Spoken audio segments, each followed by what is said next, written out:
सबसे अगली बड़ी खबर का 1 घंटे से विपक्ष की बैठक जारी है। इंडी गठबंधन की बैठक 1 घंटे से चल रही है। दिल्ली में इंडी गठबंधन की ये चौथी बैठक है। बैठक में 27 दलों के नेता मौजूद हैं। ये खबर आ रही है शीत सत्र का बहिष्कार कर सकते हैं विपक्षी गठबंधन के नेता। तो इस वक्त की बड़ी खबर आपको बताएं, इंडी गठबंधन की चौथी बैठक दिल्ली में हो रही है और इस बीच खबर यह है कि 27 जो नेता हैं अलग अलग दलों के इस बैठक में शामिल हुए हैं और शीतकालीन सत्र है उसका बहिष्कार विपक्षी गठबंधन कर सकता है। तस्वीर हम आपको दिखा रहे हैं। दिल्ली के अशोका होटल में बीते 1 घंटे से इंडी गठबंधन की बैठक चल रही है और 27 दलों के नेता इसमें शामिल हैं।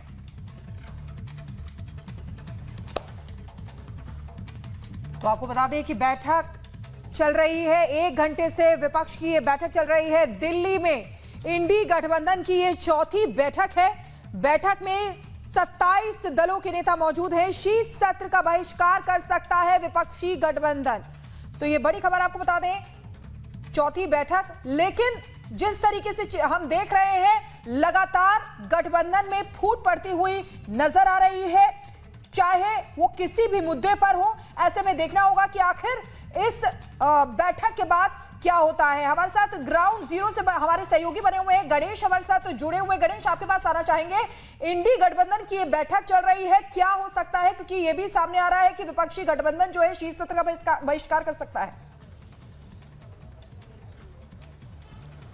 देखिए, जिस तरीके से अगर हम देखें पिछले दिनों जिस तरीके से संसद में सुरक्षा में चूक हुई उसको लेकर लगातार सदन के अंदर हंगामा हो रहा और जिस तरीके से हंगामा हो रहा विपक्ष के नेताओं के ऊपर कार्रवाई हुई और अब उस कार्रवाई को लेकर विपक्ष अब जवाब देना चाह रहा है कि किस तरीके से बायकॉट करना चाह रहा है। जिस तरीके से जो सदन को लेकर बचे हुए दिनों की कार्रवाई है वो प्लानिंग करी जा रही है कि किस तरीके से क्या रणनीति होगी, विपक्ष क्या बायकॉट करेगा या क्या कुछ होगा। पूरी तरीके से इस बैठक में उस तरीके की भी रणनीति बन रही होगी। साथ ही जिस तरीके से आज जो बैठक हो रही है इस बैठक में ये बता सीट शेयरिंग को लेकर, समन्वय को लेकर कि कौन किस तरीके से आगे रणनीति बनाई जाएगी, तमाम रैलियां किस तरीके से होंगी, कहां पर हम किन मुद्दों को लेकर बात करेंगे, क्या कुछ होगा, हमारी आगे की रणनीति क्या होगा।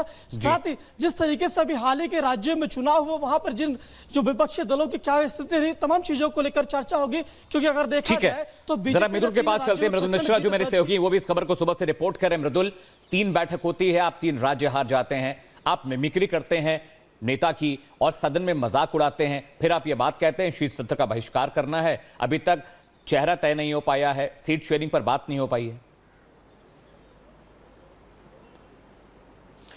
बिल्कुल, देखिए शीट शेयरिंग पर बात चल रही है, लेकिन बड़ी और अहम जानकारी मैं दे दूं। अंदर जो है बैठक में सबसे पहले ये बता दूं आपको कि सांसद भी मौजूद हैं, जो निलंबित सांसद हैं वो भी अंदर दिखाई दे रहे हैं। और सबसे बड़ी और अहम बात यही है कि जैसे जैसे ये बैठक आगे बढ़ेगी वैसे वैसे सवाल यही खड़ा होगा कि कांग्रेस पार्टी अब क्या करेगी या तमाम जो साथी पार्टियां हैं वो किस हिसाब से सीट शेयरिंग करती हैं। क्योंकि अलग राज्यों की बात करें, अलग अलग पार्टियां हैं, अलग अलग पार्टियों का वजूद है। चाहे हम दक्षिण भारत की बात करें या उत्तर भारत की बात करें, यहाँ पर पार्टियों का अलग वजूद दिखाई देता है और इसलिए कांग्रेस के सामने ये सबसे बड़ी चुनौती है। एक तरफ आप देखें तो कई क्षेत्रीय पार्टियों ने कांग्रेस को पीछे धकेल दिया है और वो अब ड्राइविंग सीट पर आ गई हैं और यही कांग्रेस पार्टी को बताना होगा कि हम नेतृत्व कर सकते हैं, लेकिन नेतृत्व अगर करेंगे तो फिर यह बताना पड़ेगा कि नेतृत्व कौन करेगा।